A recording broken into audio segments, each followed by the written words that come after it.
¿Qué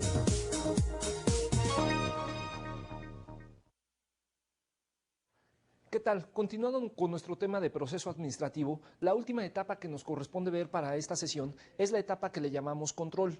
Miren, el control es básicamente importante porque no importa lo que hayamos planeado, no importa lo que hayamos organizado, lo que hayamos estructurado y no importa tampoco qué tan buenos líderes seamos si en un momento dado no aplicamos la etapa de control. Esta etapa es muy crítica porque para poder instrumentar y para poder saber en un momento determinado cómo es que hicimos las cosas, necesitamos precisamente controlar. ¿Se acuerdan de aquel famoso ejemplo mío con respecto a bajar de peso? Necesito saber cuánto peso hoy, cuánto quiero pesar en el futuro, luego establecer una estrategia en el tiempo que me permita precisamente bajar de peso. Si no tuviera medidas que me permitan controlar precisamente esa situación, entonces no sabría si ya llegué, si ya me pasé o cómo he estado. No sabría si ya estoy demasiado flaco o sigo estando igual de gordo, no lo sabría. Entonces la etapa de control precisamente me ayuda para poder yo determinar con mucha precisión qué es lo que está sucediendo en el tiempo, cómo voy, si ya me pasé, si me falta mucho, etcétera, etcétera, etcétera. De ahí la importancia de esta etapa de control. Antes de comenzar a platicar un poquito acerca de esta etapa, me gustaría platicarles una anécdota, dado que ya hemos terminado de hablar tanto de planeación como de organización como de dirección. Es decir, ya tenemos hasta ahora suficientes elementos que nos permiten ser un líder empresarial de excelencia. Acordémonos básicamente que el objetivo que nosotros estamos buscando estudiando esta maestría es precisamente eso, trascender, dejar huella en la humanidad, tratar de que en un momento determinado nuestras ideas, nuestras inquietudes, nuestra forma de trabajar vaya trascendiendo en la sociedad, en nuestra familia, con nuestros seres más cercanos, de manera tal que también ellos puedan ser líderes de excelencia. Entonces, miren, esta es la anécdota de una persona que llevaba trabajando muchísimos años como portero de un prostíbulo. Como portero del prostíbulo hacía las actividades propias de tal trabajo. Recibía a las personas que iban ahí a demandar los servicios de las chicas guapas que trabajaban ahí y luego recibía a las chicas, las dejaba pasar para que en un momento dado la operación de dicho prostíbulo pudiese continuar. De repente un día, después de muchísimos años que trabajaba ahí esta persona, le voy a poner de nombre Don Arturo. Después de que Don Arturo trabajó ahí durante muchísimos años, en un momento determinado la administración cambió. El anterior dueño vende el negocio y otro nuevo dueño entra a tomar posesión de esta bonita organización. Y este nuevo dueño pues trae muchas ideas. Estudió su maestría en excelencia y aprendió que puede llevar a nuevos niveles de excelencia su empresa y decide precisamente empezar por aquí. Y entonces empieza a instrumentar nuevas ideas, nuevas actividades que precisamente le permitan esas ideas y actividades ser mejor, más efectivo, mayor calidad, menor precio, procesos productivos más esbeltos, más rápidos, etcétera, etcétera. De manera tal que toma posesión de este negocio. En una entrevista con don Arturo le dice, oiga, don Arturo, me he enterado de que usted lleva aquí trabajando muchísimos años, algo así como 20 años. Entonces, mire, usted va a ser piedra angular y fundamental para poderme ayudar a elaborar los nuevos planes de negocio para esta empresa. Le dice don Arturo, bueno, sí, yo encantado de la vida, tengo mucha experiencia en este asunto. Entonces, el nuevo dueño le dice a don Arturo, mire, lo que básicamente usted me va a ayudar a hacer, dado que usted es el portero de este negocio, usted me va a ayudar a elaborar encuestas e investigaciones de mercado. Una investigación de mercado donde a mí me permita conocer como empresario de excelencia, me permita saber cuáles son las necesidades del cliente, cuáles son las tendencias, cuál debería de ser el mejor precio al cual debo de ofrecer los productos, los servicios, etcétera, etcétera, etcétera. De manera tal que usted me va a ayudar elaborando esas encuestas de mercado. Mire, por cierto, aquí están las encuestas para que cada persona que llegue aquí a este negocio, usted me haga el favor de requisitar dicha encuesta. De repente don Arturo le dice, ¿qué cree? ¿Que no lo voy a poder ayudar? Bueno, ¿por qué no? Esto es muy fácil, solamente tiene que contestar un cuestionario que ya está hecho. Usted nada más tiene que palomear y poner algunas observaciones en caso de que el cliente así lo requiera. Le dice, no, no voy a poder, ¿pero por qué no puede? Bueno, es que resulta ser que, fíjese que nunca aprendí a leer ni a escribir, por eso es que no lo puedo yo ayudar. De manera tal que el nuevo dueño le dice, bueno, don Arturo, pues mire, para hacer encuestas de mercado, encuestas de satisfacción del cliente, es un requisito indispensable saber leer y escribir. Vamos a hacer una cosa, le voy a dar a usted 15 días para que en un momento dado aprenda precisamente a leer y a escribir.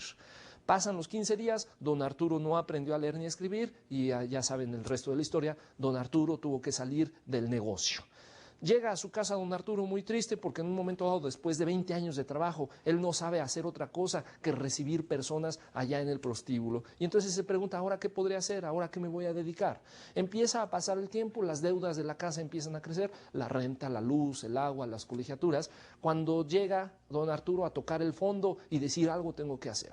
De repente se acuerda que tiene él una pequeña caja de herramientas donde tiene clavos, martillos, desarmadores y decide ponerse a arreglar mesas de madera. Se acuerda él que una vez allá en el prostíbulo algunos clientes se empezaron a pelear por una dama, se agarraron con las sillas, con las mesas, las rompieron y al siguiente día don Arturo tuvo que reparar dichas mesas. Entonces se acuerda que él sabe hacer eso. Pone su anuncio, se arreglan mesas y empieza a llegar la gente. Don Arturo empieza a trabajar con tal calidad, con tal ahínco para lograr los objetivos, que las personas ahora no nada más vienen a su trabajo a pedirle que arregle mesas y sillas, sino también ahora que arregle ventanas, que arregle salas, que arregle cualquier tipo de mueble. Empieza a crecer tanto el negocio que de repente don Arturo ahora no nada más repara, sino que también ahora a lo que se dedica es a comercializar y a fabricar los muebles. Crece su negocio, empieza mucho a crecer, de tal manera que ahora le da empleo a más de la mitad del pueblo en el cual él vive. Entonces, en uno de estos momentos, don Arturo es llamado por el presidente municipal del pueblo porque el pueblo, en agradecimiento a tanta bondad de don Arturo, tantos puestos de trabajo que ha creado, el pueblo decide entregarle en un evento público las llaves de la ciudad. Están en el evento, el presidente municipal entregándole las llaves de la ciudad a don Arturo, los aplausos, las fotografías, las serpentinas, le entrega la llave de la ciudad a don Arturo, el presidente municipal, todos los aplausos, las fotografías, y de repente el presidente municipal, sin que nadie se dé cuenta, le dice a don Arturo, oiga, don Arturo, nada más por favor, mire, fírmeme de recibido que le entregué las llaves de la ciudad, ya ve cómo es esto de la política, de repente pues quedan dudas, ¿no? Fírmeme por favor ahí de recibido que le entregué yo las llaves de la ciudad.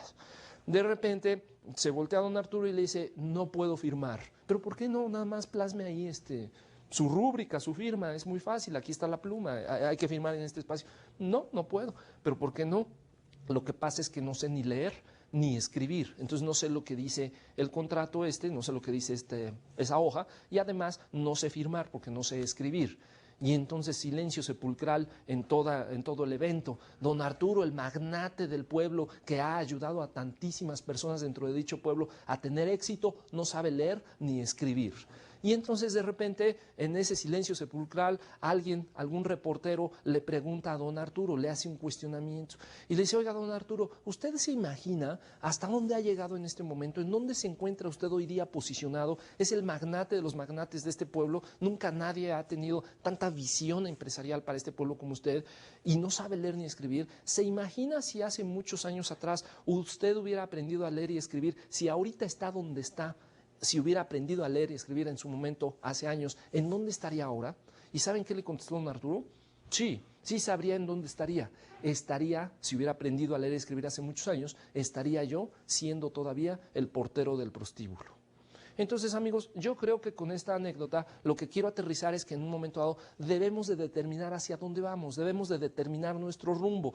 No necesariamente lo que estamos haciendo el día de hoy es lo mejor que podemos hacer. La etapa de control del proceso administrativo precisamente nos ayuda para determinar si estamos en el rumbo, cómo vamos en este rumbo y en un momento dado cómo vamos evolucionando, cómo vamos cambiando, para entonces poder establecer las medidas, en su caso preventivas o correctivas, para evitar desviarnos de ese rumbo. Es decir, una vez que hemos decidido tomar el rumbo, que fue la etapa de planeación, nosotros ahora lo que necesitamos es precisamente controlar cómo vamos en el tiempo. De ahí la importancia de esta etapa del proceso administrativo. Si no controlamos, difícilmente sabemos cómo vamos, difícilmente sabemos en dónde tenemos que instrumentar algo para poder evolucionar o para poder mejorar precisamente lo que estamos haciendo. De ahí entonces la importancia de esta etapa, que es la que ahora vamos a estar platicando. Miren, siguiendo nuestra misma temática, nuestra misma forma de trabajo, ustedes van a encontrar un mapa mental en sus apuntes, que es el que ahora mismo se está proyectando. En este mapa mental, bueno, básicamente, como lo pueden ver, vamos a hablar de 6 cosas básicamente. La primera de estas es el concepto. ¿Qué vamos a entender cómo vamos en un momento dado a conceptualizar, cómo definimos lo que sería la etapa de control, para qué me sirve, qué es y cuáles son los elementos básicos. Vamos otra vez a desmenuzar esta definición para que en un momento dado podamos engranar nuestras ideas hacia lo que nosotros queremos entender y o hacer con esta etapa de control. Por el otro lado, vamos a ver lo que es la importancia. ¿Para qué me sirve controlar? ¿Y qué pasaría en su caso si no controlo? Es decir, ¿cuáles son los beneficios de contar con esta herramienta, de contar con esta etapa del proceso administrativo? ¿Qué pasa si no la tengo? Por otro lado, vamos a ver algunos principios o lineamientos, al igual que en las anteriores etapas, planeación, organización y dirección, también aquí vamos a ver lineamientos, es decir, a lo que le debo de poner mucha atención y o en su caso no debo de pasar por alto. Tengo que hacer esto porque si no hago esto no sucede aquello. Es decir, vamos a establecer entonces las políticas sobre las cuales nosotros vamos a operar esta etapa de control. Por otro lado, vamos a ver entonces precisamente las etapas, el ABC, la cronología de eventos que se da cuando nosotros estamos controlando. ¿A qué le debo de poner atención y qué es lo primero y qué sucede después de que he elaborado eso primero? Es decir, la cronología, el proceso que me permite determinar los pasos que debo de tener en cuenta para en un momento dado poder establecer esta etapa de control. Vamos a ver las características, es decir, en un momento determinado, qué lo diferencia de otras etapas, cuáles son los factores críticos de éxito para lograr estas mismas etapas y cómo le vamos a hacer precisamente para instrumentar esta etapa de control.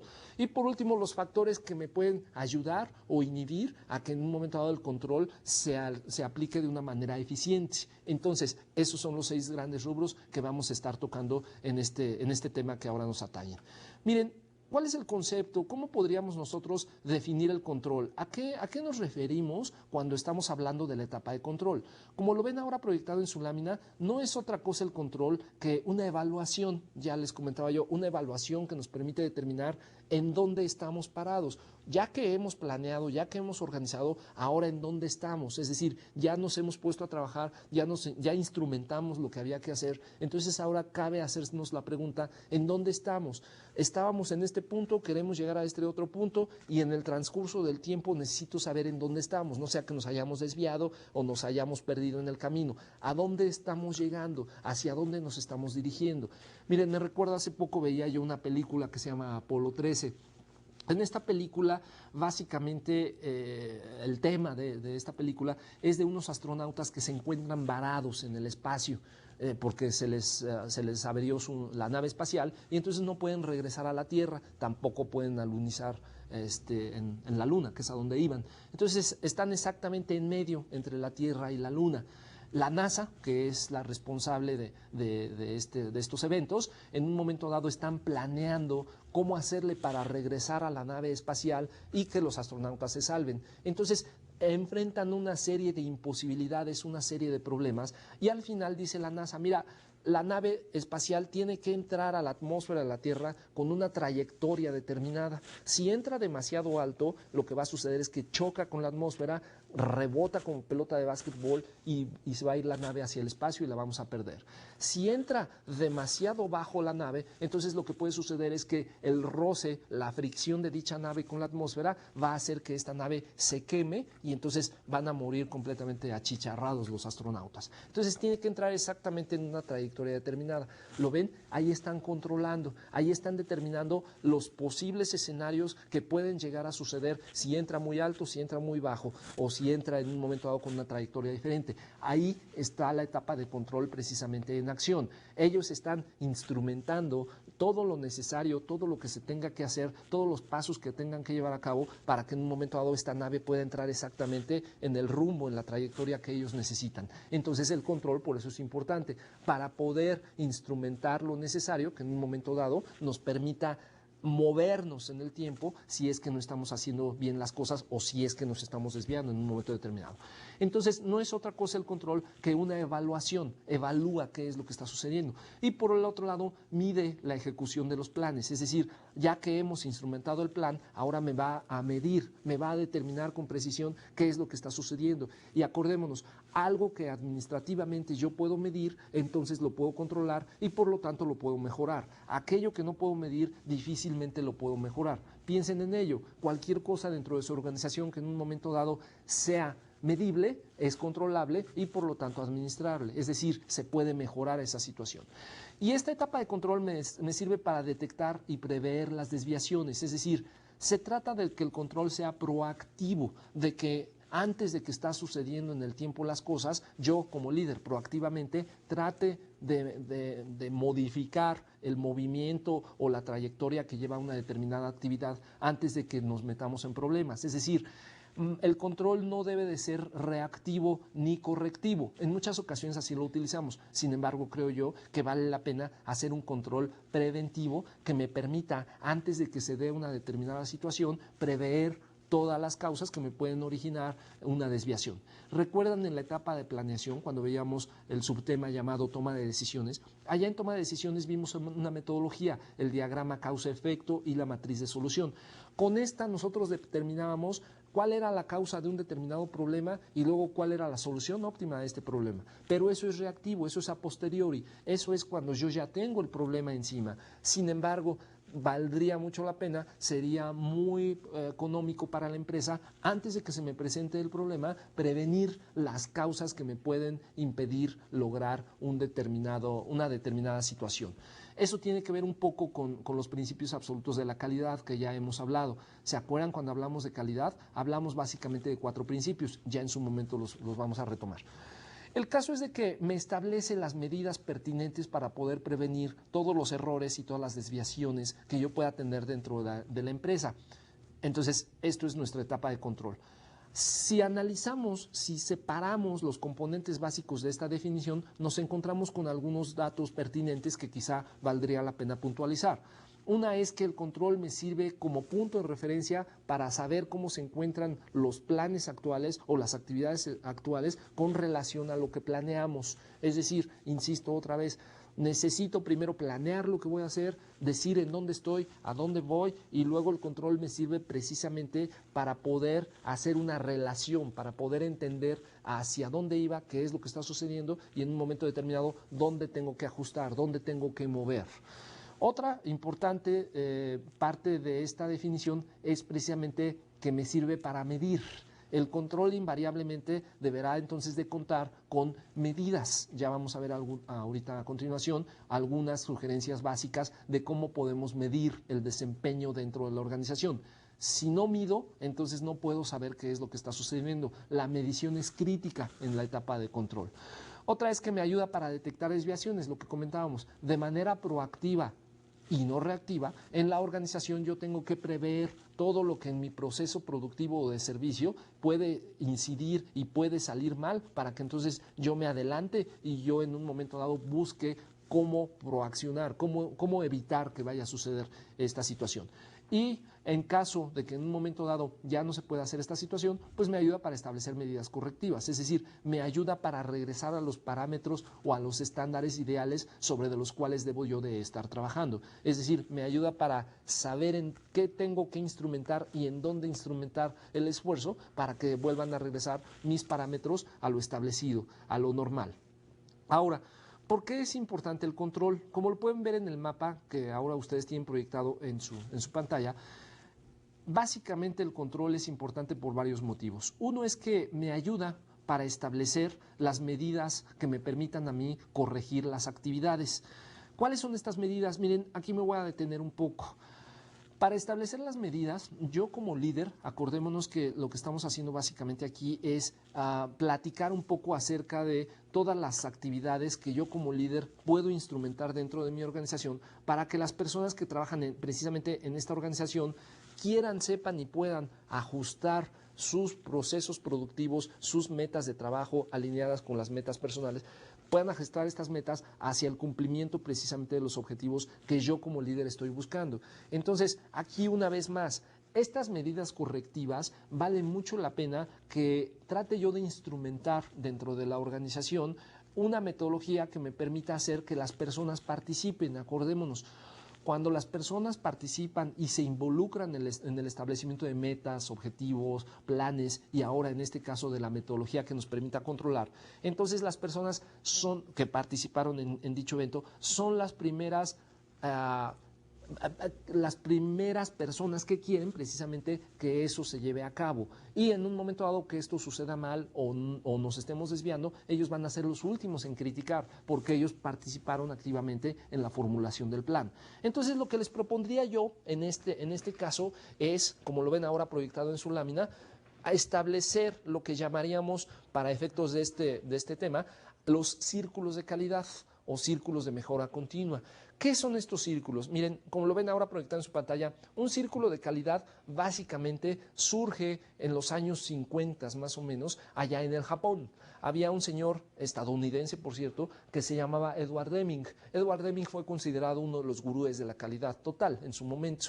Edward Deming, después de la Segunda Guerra Mundial, que por cierto Estados Unidos fue el que salió más victorioso, después de la Segunda Guerra Mundial, Edward Deming platicaba en Estados Unidos acerca de metodologías que le permitieran a las empresas lograr la calidad total.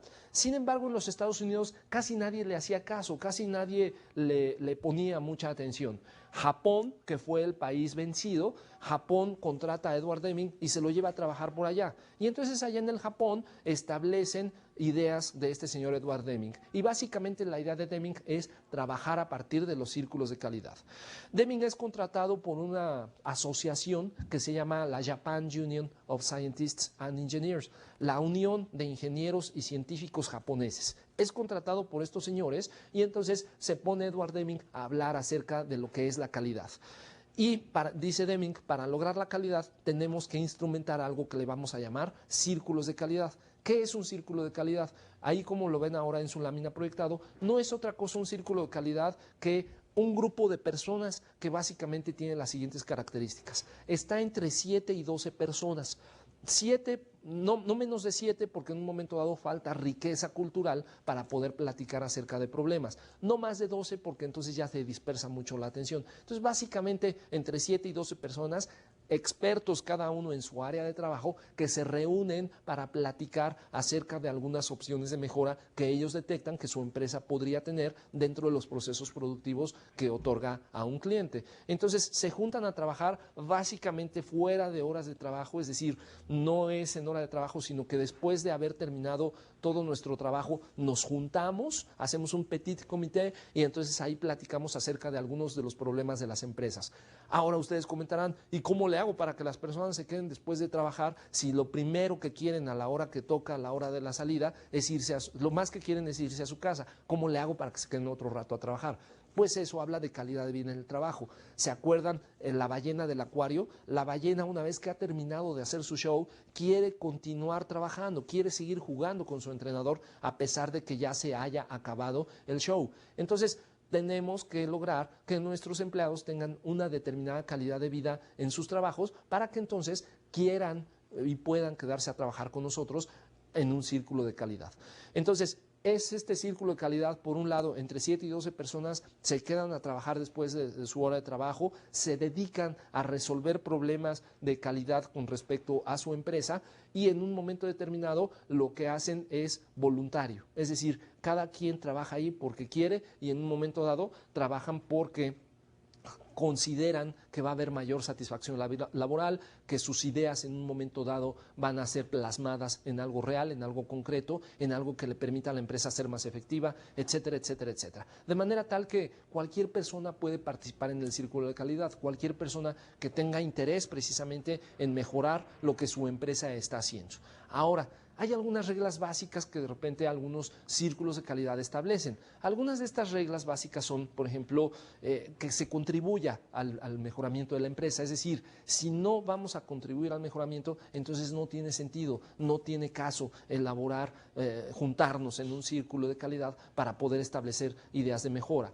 Otra idea básica es que hay que respetar mucho la dignidad humana, es decir, se trata de escucharnos, se trata de que cada persona en un momento dado sea respetada cuando dice su idea. Se trata de consensar, se trata de platicar, de dar ideas, de rebotar información, pero que se respete la dignidad. No se vale decir, no, no, eso no está bien, esa es una mala idea. No, eso no se trata, sino se trata precisamente de desplegar la mayor cantidad de ideas posibles y luego ya tener alguna metodología que nos permita elegir las ideas que más se adecúan a nuestra realidad, tales como costo, calidad, servicio, rapidez, etcétera, etcétera, etcétera. Y básicamente otra idea básica del círculo de calidad es que en un momento dado debe de contribuir, por un lado, al mejoramiento de la empresa y por el otro lado, al mejoramiento de calidad de vida del trabajador. Es decir, no solo tener un trabajador que se dedica a trabajar 8 o 10 horas diarias haciendo una actividad rutinaria, sino que el colaborador encuentre un cierto sentido de pertenencia a las actividades que está desarrollando. Entonces, ¿a qué se dedica un círculo de calidad? ¿Cuál es su función básica?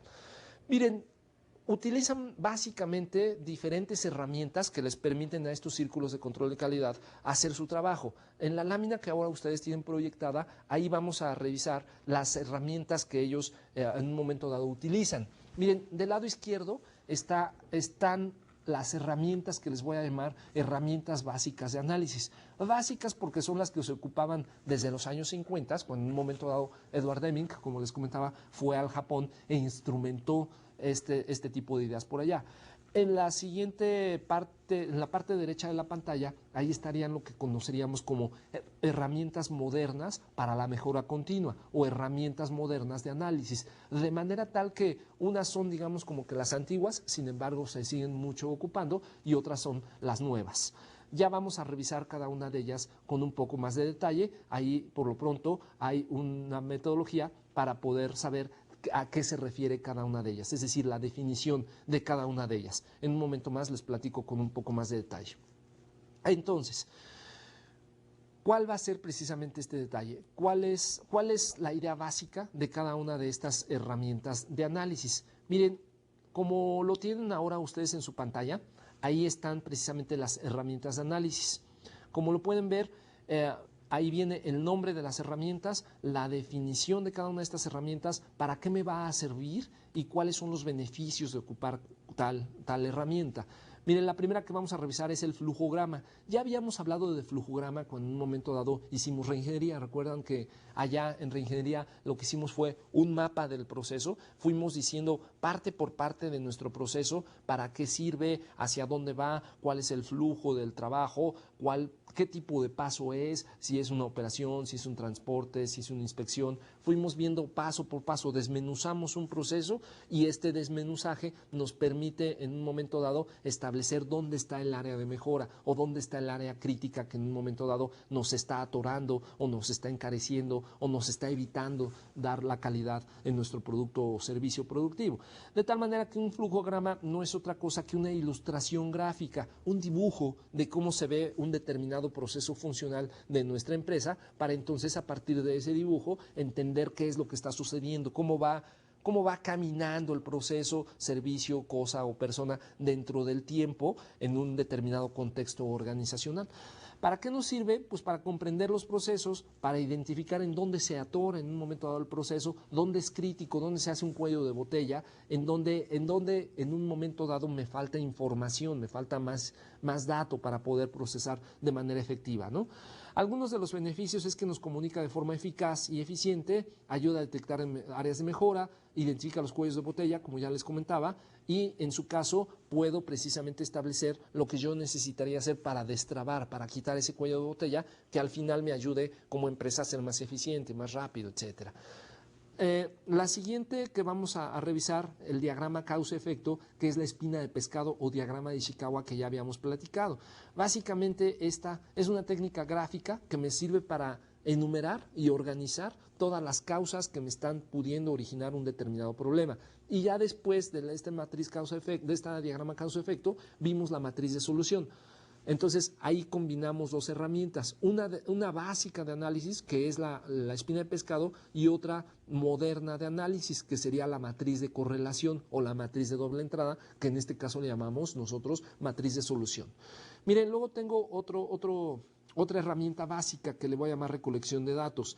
Esta recolección de datos no es más que un formato que en un momento dado me permite ir, como su nombre dice, recolectando los hechos, recolectando los datos en su origen para entonces poder llevar una bitácora de qué es lo que está sucediendo en el tiempo, es decir, en un momento determinado cómo se va comportando el proceso para entonces luego poder tomar las medidas correctivas o hacer los ajustes necesarios que precisamente nos permitan establecer el área de mejora.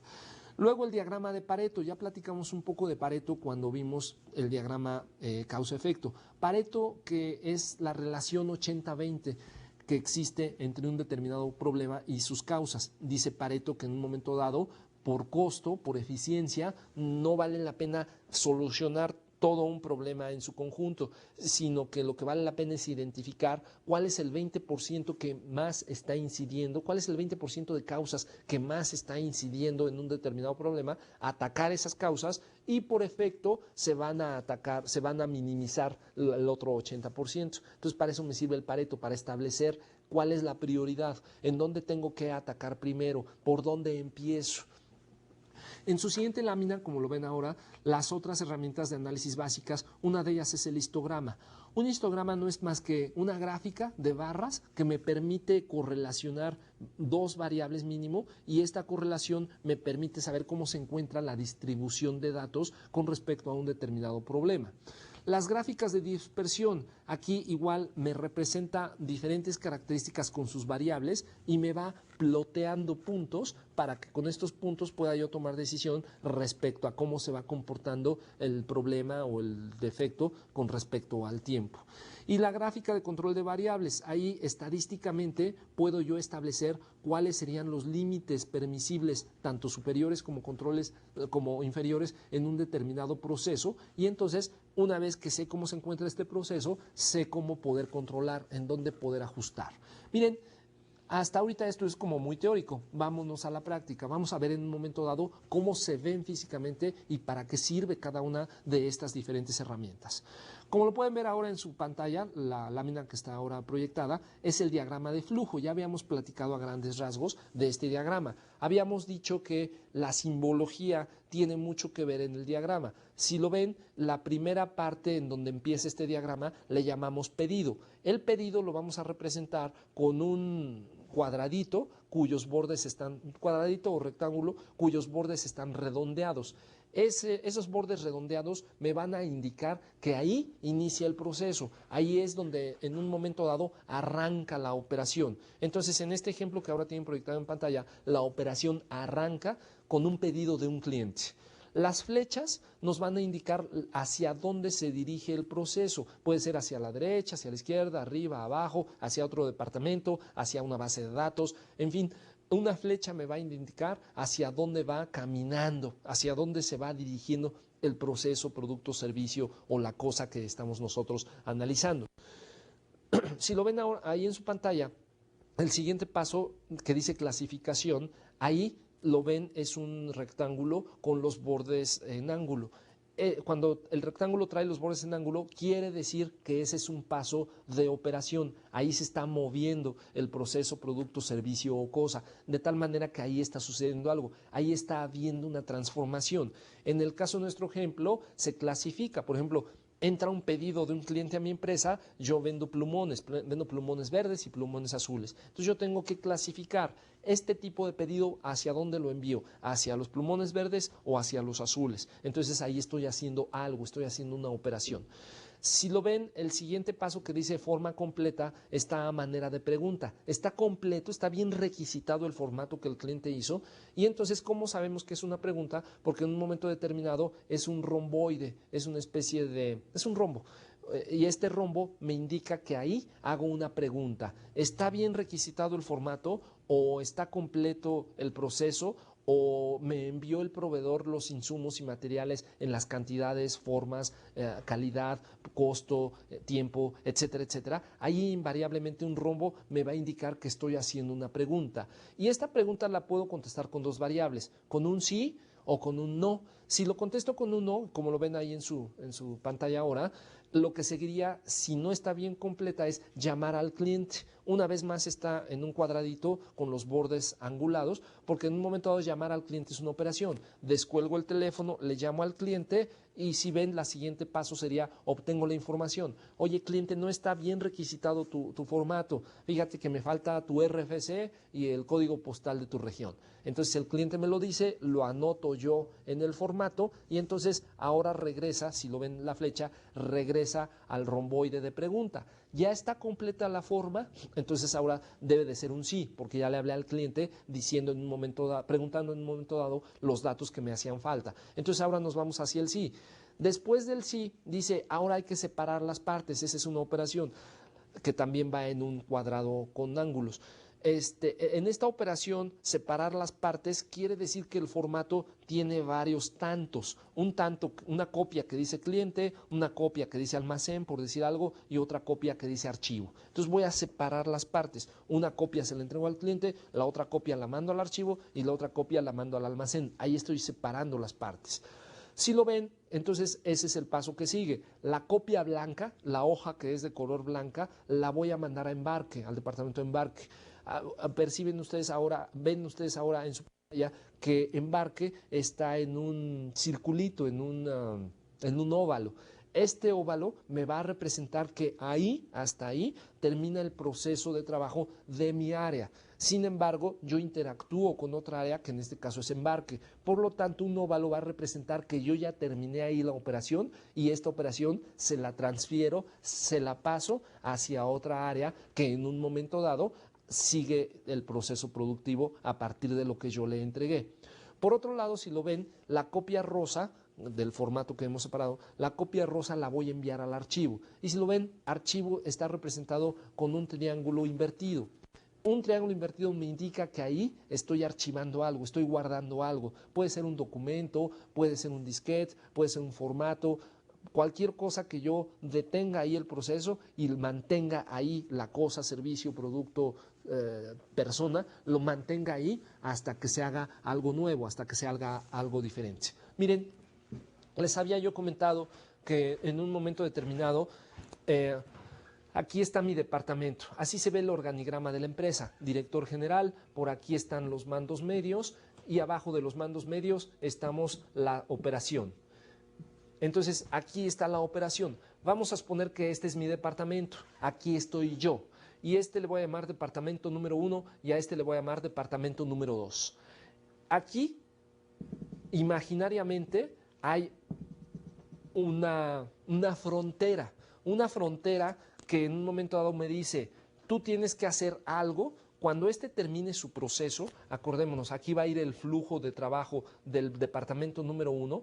Cuando este departamento termine su proceso, el final de ese proceso corresponderá al principio del proceso tuyo. Entonces aquí yo voy a tener mi proceso de trabajo. Cuando yo termine mi proceso de trabajo, entonces esto lo voy a transferir hacia otro departamento que también va a ser su proceso de trabajo. Miren, para ejemplificar, voy a poner una línea de producción de autos. Esta es la primera parte del primer departamento, el departamento que le voy a llamar recepción de los insumos. Entonces, por un lado recibe la carrocería, por otro lado recibe las llantas, por otro lado recibe los cristales, por otro lado recibe los asientos y entonces, ya que tiene todos los insumos, me dice a mí, ya tengo aquí todas las piezas, ahora estas piezas te las voy a poner en la línea de producción. Yo soy el departamento llamado línea de producción. Entonces, por un lado va a ir caminando en una cadena de valor, va a ir caminando ahí la carrocería y entonces yo voy a tener a mis empleados trabajando a un lado de esa línea de producción. Cuando vaya pasando por aquí el automóvil, uno de mis empleados va a tomar una llanta y la va a montar sobre del coche. Y luego el otro empleado hace lo mismo y del otro lado de la línea exactamente lo mismo. De tal manera que ese es mi proceso de trabajo.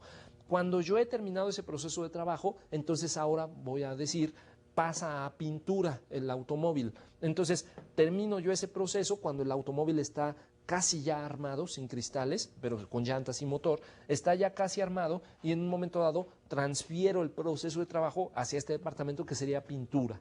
Vamos a suponer que el proceso de trabajo de pintura es, primero le pone una capa de primer, después le pone la pintura y después pule. Estoy inventando los datos porque no es algo que yo domine. Sin embargo, lo que quiero ejemplificar es cómo va trascendiendo, cómo va cambiando el flujo del trabajo de un departamento hacia el otro.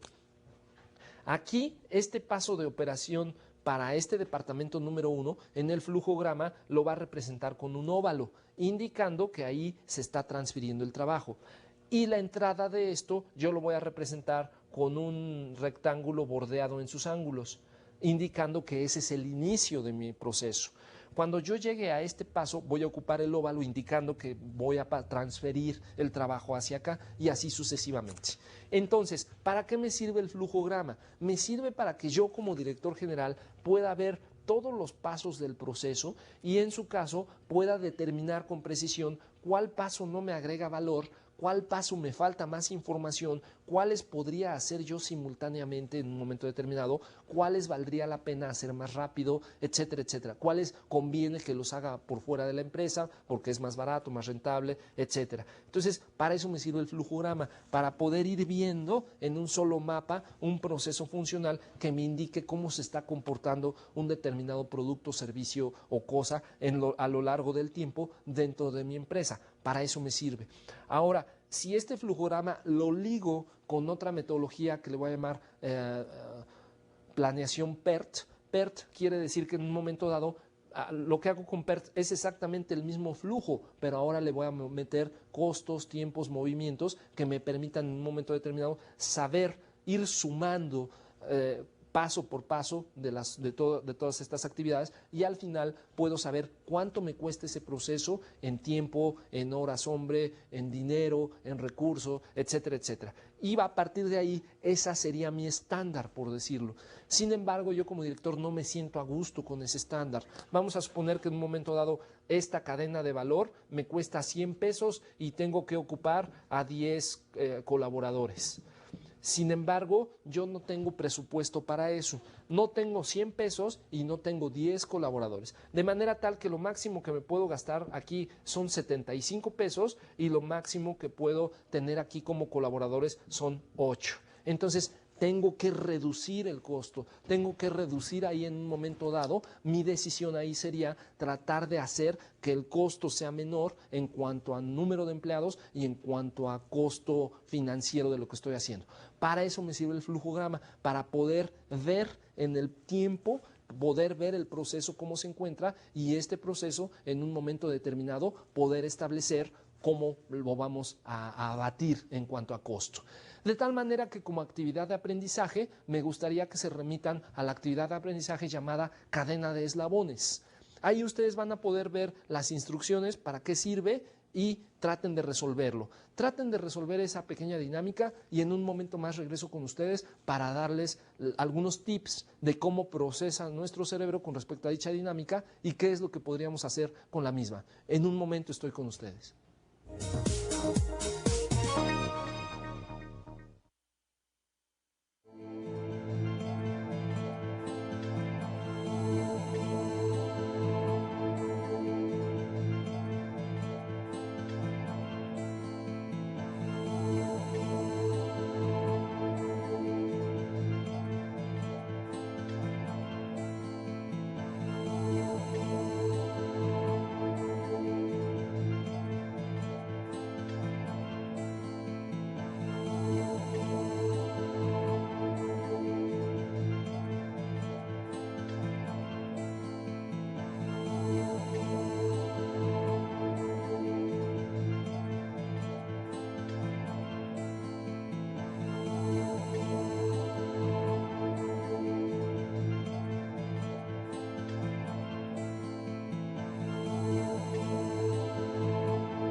Bien, ¿cómo les fue en su actividad de aprendizaje? Vamos a revisarla juntos para determinar a qué me quiero referir al mandarlos a hacer esta actividad. Miren, como lo pueden ver, esta dinámica se llama cadena de eslabones, como lo ven ahora en su pantalla. Entonces se trata de unir. A mí no me sirve de ninguna manera tener esa cadena tal como está ahí presentada en la pantalla, sino que yo necesito que quede una sola cadena de 15 eslabones, una cadena larga que tenga 15 eslabones. Entonces la pregunta consiste en, si no me sirve de esa manera y necesito que esté todo unido, los 5 segmentos de 3 eslabones que queden todos unidos, para formar una sola cadena de 15 eslabones. Entonces la pregunta es, ¿cuántos cortes con sus correspondientes soldaduras tienen que ustedes hacer para que quede una sola cadena, considerando que cada corte les va a costar un peso y cada soldadura posterior, para que no se salga el eslabón, les va a costar 5 pesos? Entonces la pregunta es, ¿cuánto es lo mínimo que se pueden ustedes gastar? Recuerdan que hace un momento comentábamos que el flujograma, al momento en el cual yo hago mi cadena de valor, puedo determinar a partir de esa cadena de valor dónde o cuáles actividades son cuellos de botella y lejos de ayudarme a agregar valor, solamente me están agregando un costo. Es exactamente lo mismo aquí. Entonces, vamos a nuestro pizarrón. En un momento determinado, creo yo que lo que hicieron ustedes o lo que primero intentaron hacer es lo siguiente. Aquí están los 5 segmentos con 3 eslabones cada uno de ellos. De tal manera que yo creo que lo que hicieron fue un corte aquí para unir esto con esto, un corte aquí para unir esto con esto, un corte aquí para unir esto con esto y un corte aquí para unir esto con esto. ¿Estoy correcto? De tal manera que aquí hubo 4 cortes. Si cada corte vale un peso, entonces van 4 pesos. Más, ahora tuvieron que cerrar ese corte para que no se salga el eslabón poniendo un puntito de soldadura. Entonces, si tengo 4 cortes y 4 soldaduras y cada soldadura vale 5 pesos, entonces 4 por 5, 20. De tal manera que 4 pesos más 20 al final me da 24 pesos. Yo creo que la mayoría de ustedes lograron esa cantidad. Creo que la mayoría de primera instancia llegaron a ese número. Sin embargo, hay otro enfoque. Un enfoque que en un momento dado, fíjense en la pregunta. La pregunta es, ¿cuánto es lo mínimo que ustedes se pueden gastar? De manera tal que debe de haber un costo mínimo a obtener determinado por ese 24. Entonces, ¿cómo le vamos a hacer? Aquí hay que ocupar un poco lo que Edward de Bono decía, el pensamiento lateral. Una manera diferente de abordar un problema que al final del día es poco convencional, pero nos ayuda a lograr los objetivos o las metas que nos estamos planteando. Entonces, ¿cómo le podríamos hacer? Miren, voy a tomar como ejemplo estos 3 eslabones. Aquí otra vez está nuestro diagrama, 5 segmentos con 3 eslabones cada uno. Entonces, voy a tomar el primer segmento y voy a cortar los 3 eslabones que están aquí. De manera tal que este eslabón le voy a llamar número 1, permítanme, lo voy a hacer físicamente, voy a borrar esto y voy a poner otra vez aquí los eslabones. Eslabón 1, eslabón 2 y eslabón 3. Esto es lo que yo tenía acá. De tal manera que este es mi eslabón número 1, el eslabón número 2 y el eslabón número 3. Estarán de acuerdo que tuve que hacer 2 cortes ahí, es decir, en un momento determinado tuve que cortar dos eslabones para que me quedaran de esa manera. Por lo tanto, si cada corte vale un peso e hice 2 cortes, ahí yo llevo gastado 2 pesos en esa actividad. Ahora, lo que voy a hacer es que con este eslabón número 1 que ya está cortado, ese eslabón voy a unir este segmento con este segmento. Ahí está el eslabón número 1.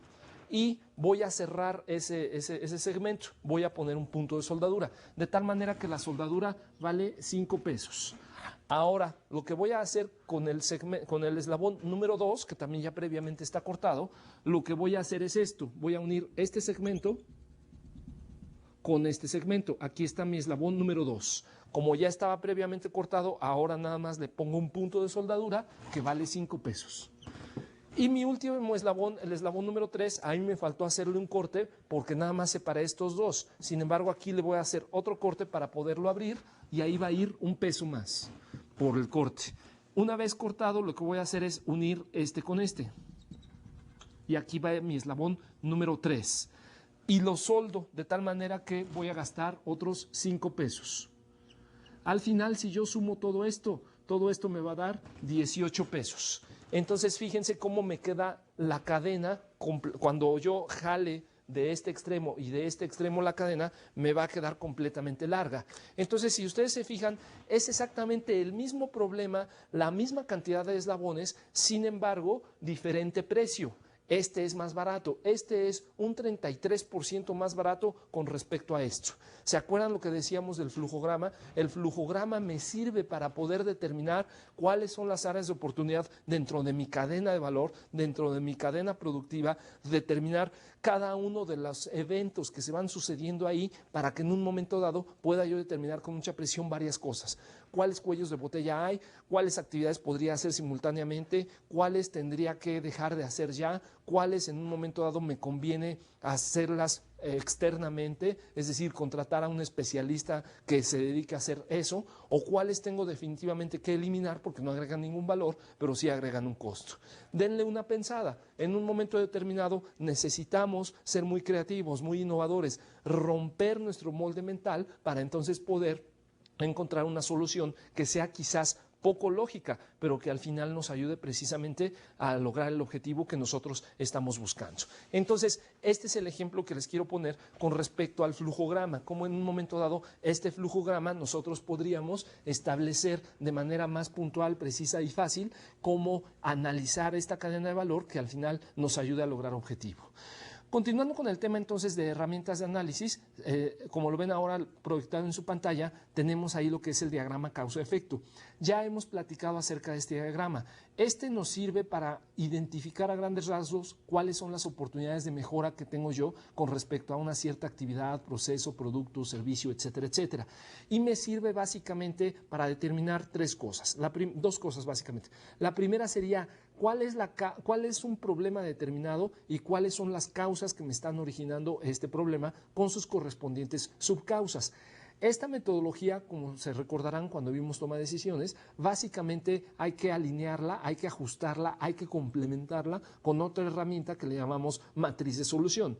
En aquella matriz de solución lo que hicimos fue determinar, aquí en esta matriz lo que hicimos fue determinar cuáles son las causas del problema y en la matriz de soluciones determinamos cuáles son las soluciones óptimas precisamente a cada una de esas causas, lo ponderamos y obtuvimos la solución que es óptima. De tal manera que el diagrama de Ishikawa o espina de pescado o diagrama causa-efecto que ahora están viendo en su pantalla, para eso me sirve, para poder determinar en un momento determinado con mucha precisión qué es lo que está sucediendo con respecto a un determinado problema, cuáles son las causas primarias.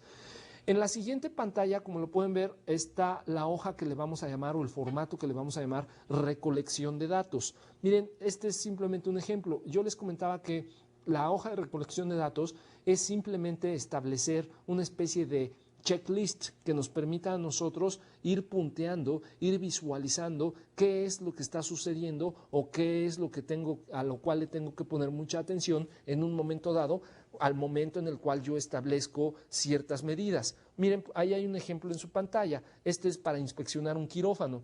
Ahí ponemos el número del quirófano, quién está inspeccionando, cuál es la fecha, etcétera. Y entonces lo pueden ver, están los rubros a manera de columna. Podemos checar las luces, los instrumentos, el equipo médico u otras cosas que haya que checar. Y a manera también de columna están las diferentes mediciones, la primera, la segunda, la tercera, la cuarta, y al final establecemos el total o el grado de incidencia, el número de incidencias positivas o negativas por cada uno de esos rubros que hemos comentado. Miren, por ejemplo, en este foro donde estoy ahora yo filmando, hay una serie de instrumentos. Estos instrumentos hay que checarlos antes de ponernos a filmar, de tal manera que es importante tener ahí una hoja de recolección de datos para poder establecerlo de manera más puntual. En un momento les voy a presentar esa hoja de recolección de datos.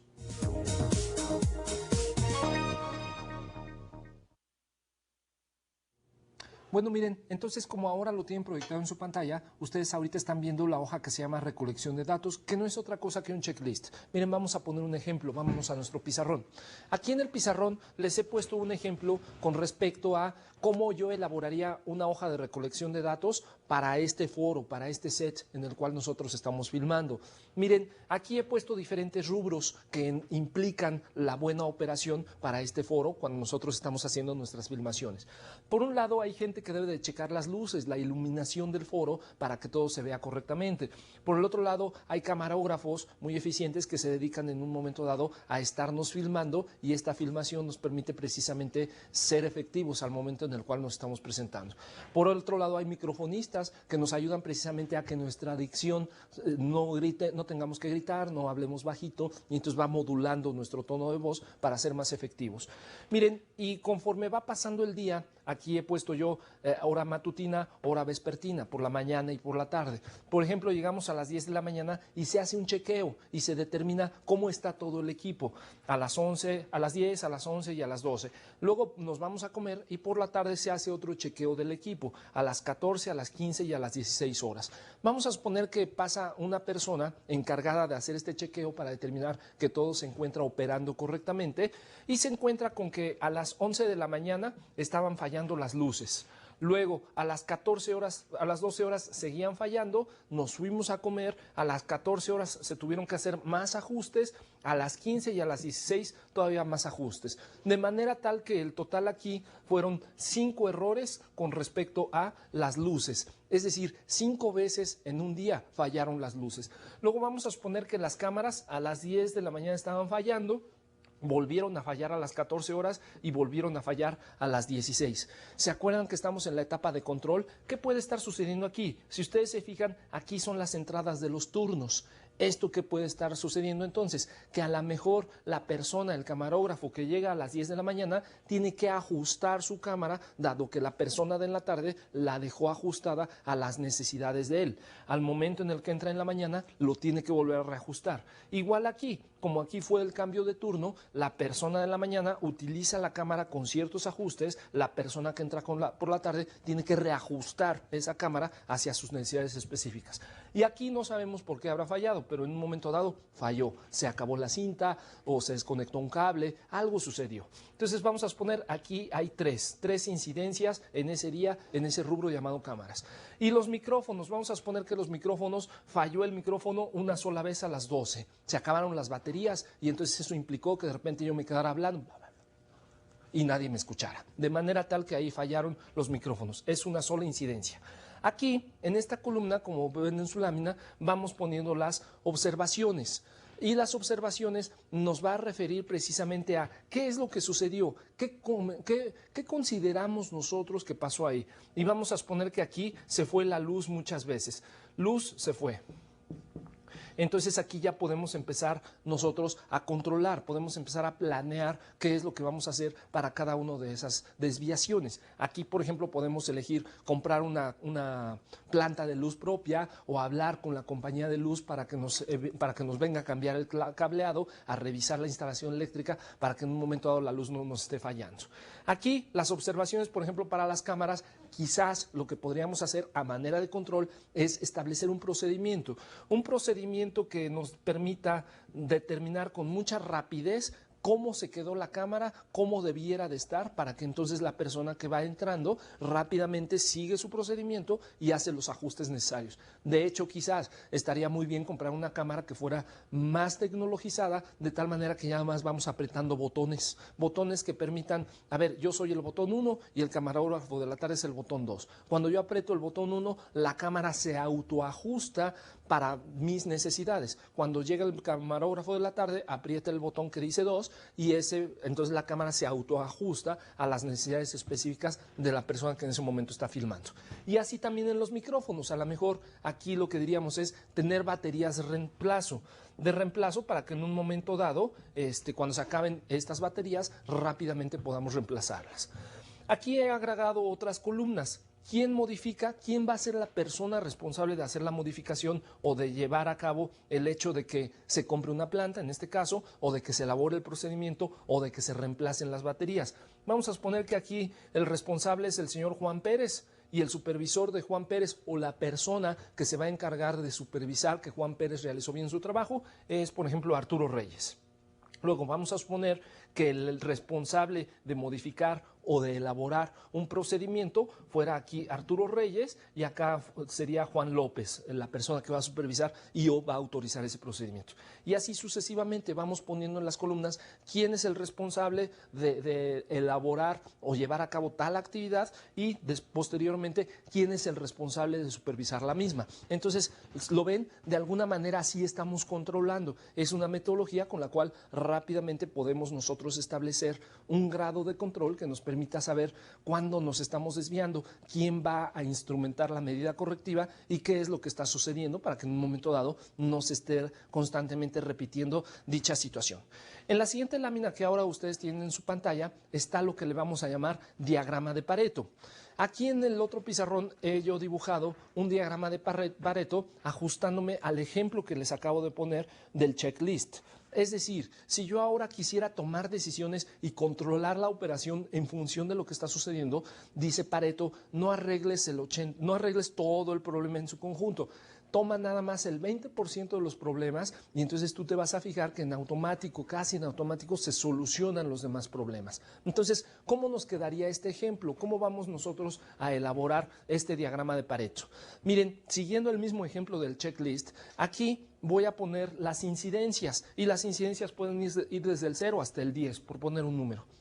Entonces, hay 0 incidencias, 3 incidencias, 5 incidencias, 8 incidencias o 10 incidencias. Es decir, cuántas fallas o cuántos errores hay conforme va transcurriendo el tiempo en cada uno de los diferentes sistemas. Y aquí abajo voy a poner precisamente los sistemas. ¿Se acuerdan que comentábamos de la luz? Que la luz se fue, que las cámaras fallaron y que los micrófonos se apagaron porque se les terminó la batería. Entonces, si ustedes se remiten al ejemplo que hemos puesto, hubo 5 fallas o 5 incidencias con la luz, hubo 3 fallas o incidencias con la cámara y hubo una falla con el micrófono. Entonces vamos poniendo en forma de barras la información que en un momento dado nos permita ir viendo cómo se va comportando precisamente esas incidencias con respecto al tiempo. Hay una fórmula estadística que me permite a mí determinar este punto. Y desde este punto hasta este punto hay una fórmula estadística que me va a determinar esta curva. Ahorita la puse únicamente a manera de ejemplo. Sin embargo, ya si nos metemos un poco más a la estadística, podemos con mucha precisión obtener esa pendiente, esa curva. Sin embargo, créanme ahorita que en un momento dado dice Pareto, resuelve nada más el 20%. Esta área que está aquí, esta área que estoy sombreando, esto va a ser el 20% de los problemas. Y esta otra área que está aquí, esta va a ser el 80% de los problemas. Entonces dice Pareto, tú únicamente resuelve el 20% de los problemas y te vas a dar cuenta que por rebote le vas a pegar o vas a incidir en los demás problemas. Si ya nos ponemos a analizar un poco más a fondo, resulta ser que cada que se va la luz, la cámara se desajusta. Entonces, resulta ser que si yo arreglo el problema llamado luz, en automático la cámara ya no se va a desajustar con tanta frecuencia, de tal manera que ya le pude pegar por ahí. Ahora, si yo tengo luz, puedo conectar mi eliminador de baterías, lo cual me implicará que no tengo que estar comprando y comprando y comprando baterías. Con que yo tenga un aparato para poder cargar las baterías y este aparato lo conecto a la luz eléctrica, entonces en un momento dado no se me acaban las baterías porque siempre tengo de reemplazo, siempre estoy cargándolas. Pero si no hay luz, no puedo cargarlas. Entonces, ¿lo ven? En un momento determinado, si yo establezco cuál es el 20% de las causas, casi en automático podría yo resolver el 80% de los efectos. A eso se refiere Pareto, es decir, en un momento dado me concentro únicamente en lo que es más importante, que en este caso sería el 20%. Lo más importante entendido como lo más impactante para el proceso, producto o servicio que estoy yo haciendo. De manera tal que ahí está reflejado precisamente otra de nuestras herramientas básicas de análisis, que en este caso sería Pareto. Como lo pueden ver en su siguiente lámina, la siguiente herramienta que vamos a estar utilizando le vamos a llamar histograma. Este histograma no es más que una estratificación que me permite determinar cuál es la media estadística, cómo se comporta una determinada situación con respecto a una media estadística. En el ejemplo que ustedes tienen en su pantalla, en el eje de las Y's tenemos un número de personas, por ejemplo, personas que trabajan en una organización. Si ustedes lo ven, el número de personas ahí llega a 30. Son 30 las personas que trabajan en mi organización. Y en el eje de las Y's estoy poniendo un ejemplo con respecto a los salarios, al ingreso, a cuánto gana cada una de estas personas. Entonces puede ser que gana 30 pesos, 35 pesos, 40 pesos y así hasta 70 pesos. Multiplíquenlo por hora, vamos a suponer que es el salario por hora. Eso es lo que yo le pago a una persona por hora.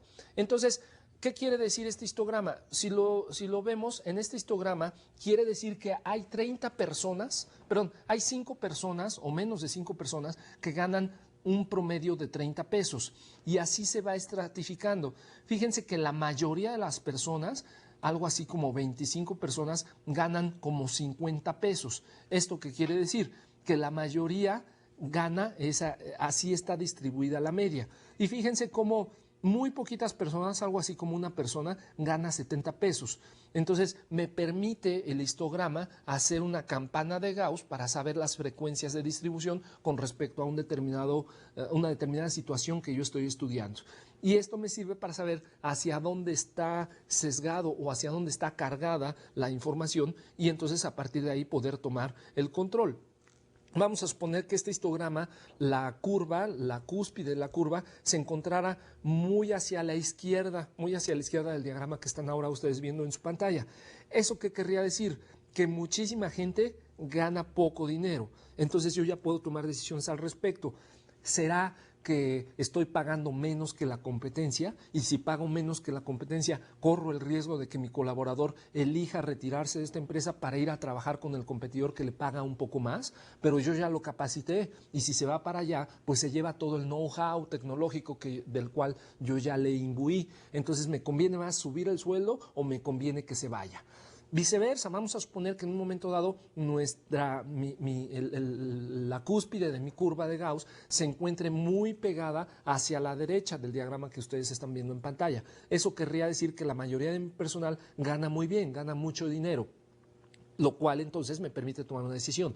¿Valdrá la pena pagar por arriba del competidor? ¿Estaré incidiendo en la calidad de vida de mi personal? Y entonces cuando yo le pida a mi personal un esfuerzo extra, un poco más de su disponibilidad, por ejemplo, de tiempo, ¿será que se siente comprometido y precisamente sí querrá quedarse a trabajar más tiempo extra? Entonces me permite tomar decisiones. A mí como líder me permite visualmente determinar en función de la curva qué es lo que está sucediendo, hacia dónde me estoy cargando más.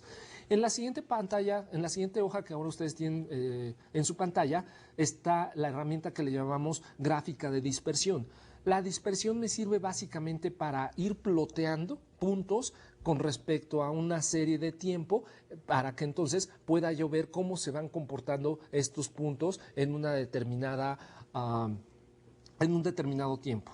Miren, el ejemplo que ustedes tienen allí es un ejemplo de un hospital. Vamos a suponer que un médico utilizaría este ejemplo.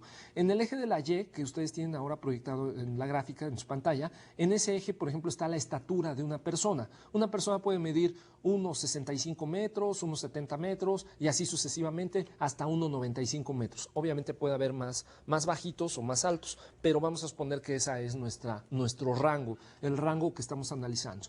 Y en el eje de las X está el peso en kilogramos de la persona. Entonces puede pesar 60 kilos, 65 kilos, 70 kilos y hasta 100 kilos según este segmento o según este ejemplo que nosotros estamos ocupando.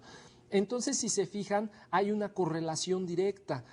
Por ejemplo, una persona que pesa unos 65 metros, perdón, una persona que mide unos 65 metros, en promedio, según este dato, pesa 60 kilos. Entonces, ahí podemos en un momento dado establecer la correlación. Es una correlación directa el peso con la estatura de la persona. Cuando la persona de esta estatura pesa en demasía, por ejemplo 100 kilos, entonces ahí se me sale la correlación. Quiere decir que esa persona está demasiado obesa. Quiere decir que en un momento dado esa persona tengo yo como médico que tenerle un especial cuidado porque está fuera de la correlación. Miren, es el ejemplo precisamente del punto que ustedes ven muy salido en la parte derecha de su pantalla. Ese punto me indica que esta persona mide como unos 75 metros y pesa 100 kilos. Está demasiado obesa esta persona, entonces hay que tener cuidado con esa persona. Esa persona, entonces, a manera de control, voy con ella, le pido que se siente conmigo y entonces le establezco una dieta, una rutina de ejercicios, le bajo a los carbohidratos, bla, bla, bla, ¿no? Es decir, me permite como médico, en este ejemplo concreto, determinar cómo se va moviendo y cómo hay una correlación directa entre dos variables. En la siguiente pantalla, que es la que ahora ustedes tienen proyectada en su monitor, ahí aparece un ejemplo de una gráfica de control. Esta gráfica de control, si ustedes lo ven en el eje de las Y's, ponemos ahí, por ejemplo, el horario de llegada a la oficina del personal que trabaja aquí en mi oficina. Entonces, fíjense, el horario de llegada que firmamos en un contrato de trabajo es a las 9 de la mañana. Sin embargo, hay quien llega a las 8:45, le gusta llegar con 15 minutos antes, dado el tráfico, etcétera, etcétera. Pero hay quien llega tarde, igual por el tráfico, pues se levantó tarde, se quedó dormido, etcétera, etcétera. Y hay personas que llegan a las 9:15.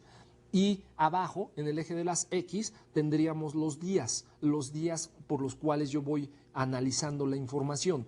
Es decir, ahí pongo el día 1, el día 2, el día 3, o lunes, martes, miércoles, etcétera, etcétera.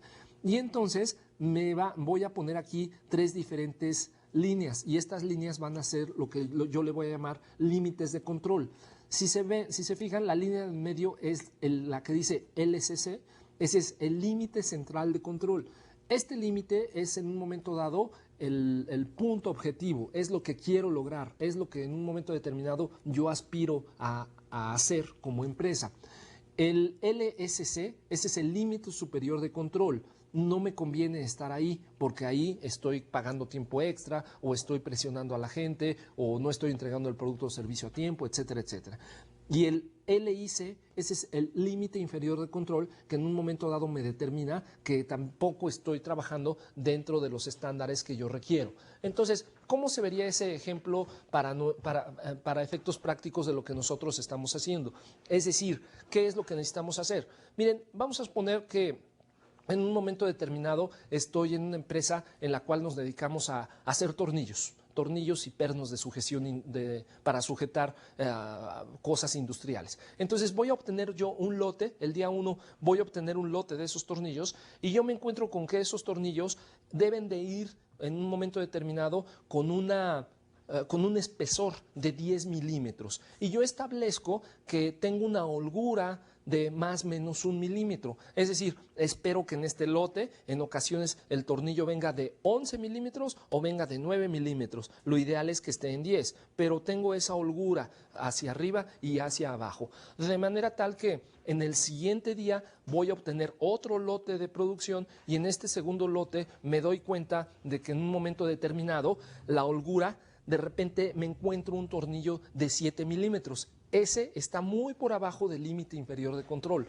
lo cual quiere decir que ese lote lo tengo que desechar. Ese lote no me sirve. Mejor ese lote lo quito de mi línea de producción, no permito que llegue al consumidor, ¿no? Imagínense que estos tornillos que estoy yo fabricando son para cirujanos. Había dicho yo para sujeción industrial, pero vamos a suponer que son para cirujanos. Y entonces, si yo cirujano le voy a poner un tornillo o un clavo en la rodilla a un paciente, entonces ese tornillo sé yo que debe de llevar 10 milímetros.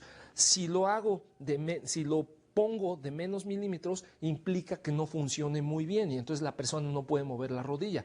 Viceversa, si el tornillo tiene demasiada holgura, por ejemplo 13 milímetros, entonces tendré que hacer el hoyo, tendré que barrenar el hueso un poco más grande, pero eso tiene sus implicaciones médicas. Vamos a suponer que ya no queda suficiente flexibilidad o queda muy pequeña la capa externa del hueso, lo cual implica que se pudiera romper.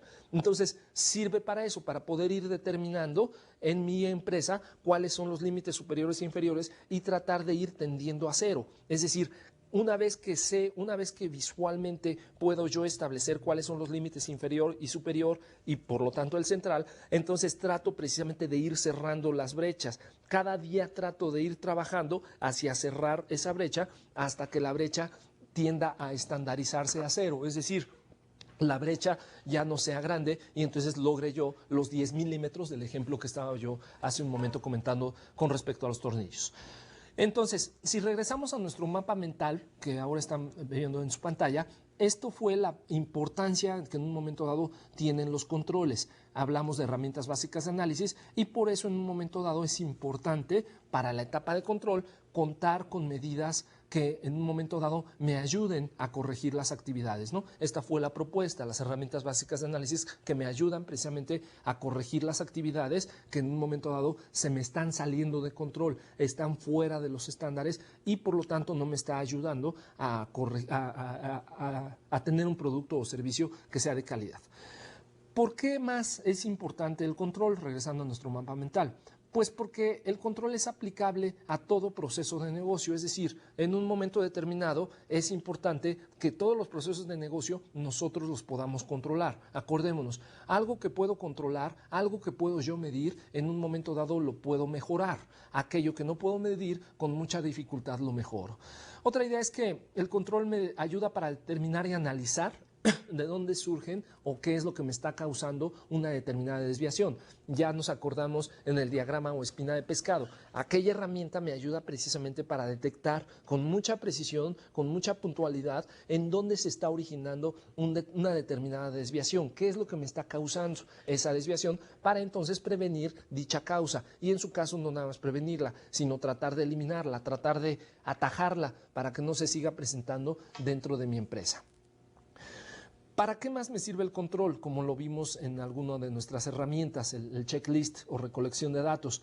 Me ayuda para establecer quién va a ser el responsable de dos cosas. Por un lado, de ejecutar la acción correctiva o preventiva, y por otro lado, quién lo va a supervisar. Es decir, no puedo yo ser juez y parte, no puedo yo hacer un trabajo, a menos que haya mucha madurez en el grupo de trabajo y los procesos estén sumamente estandarizados, pero recomendable sería tener alguien que ejecuta el trabajo y alguien que verifica en un momento determinado que ese trabajo fue realizado conforme a los estándares, políticas o las metas que previamente habíamos planteado.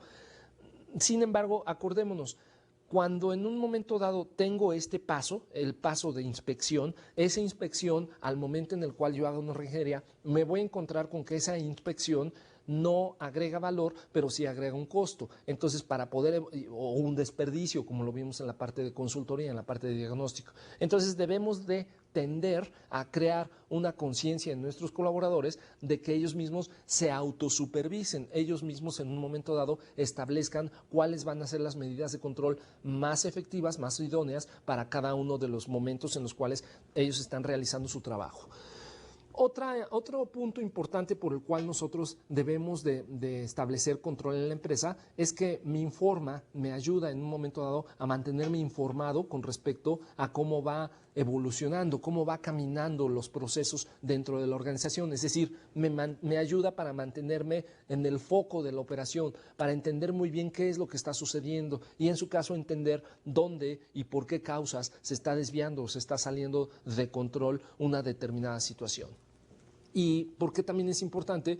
Pues creo que está más que dicho, porque me ayuda a reducir y a tratar de eliminar costos entendidos en recursos, tiempos, personas, actividades, etcétera, etcétera, etcétera. Ahora, ¿cuáles serían los principios? ¿Cuáles serían en un momento determinado los lineamientos, las políticas que debemos de considerar, que debemos de tener en cuenta para poder implantar un control efectivo dentro de nuestra organización? Si se remiten ustedes al mapa mental que ahora tienen proyectados en su pantalla, ahí ven que tenemos 4 diferentes principios. Vamos a desmenuzar cada uno de ellos, a qué se refiere. Miren, el principio número 1 que se llama del equilibrio. Equilibrio quiere decir que en un momento dado, cuando yo como líder delego la autoridad y comparto la responsabilidad con un colaborador, entonces ahora necesito un control que me permita en un momento dado tener información acerca de cómo se cumplió o no se cumplió esa autoridad y esa responsabilidad delegada. Es decir, en un momento dado necesito saber que haya un equilibrio, una paridad entre la responsabilidad y la autoridad que yo entregué. Y entonces, ¿cómo voy a medir eso? ¿Cómo le voy a hacer? Necesito ahí un control que me permita precisamente saber por parte de recursos humanos qué es lo que está sucediendo con la autoridad conferida y la responsabilidad compartida. Por otro lado, un principio que lo voy a llamar del objetivo.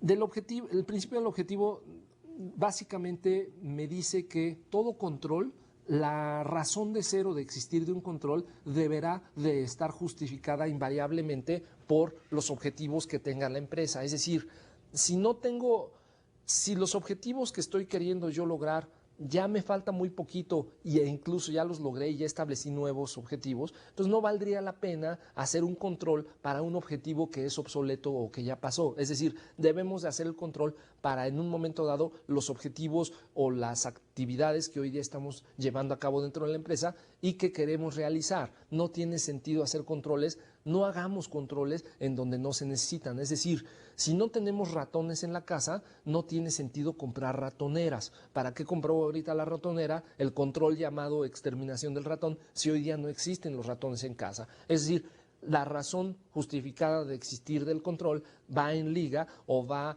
alineada con los objetivos y metas que estamos logrando dentro de la empresa.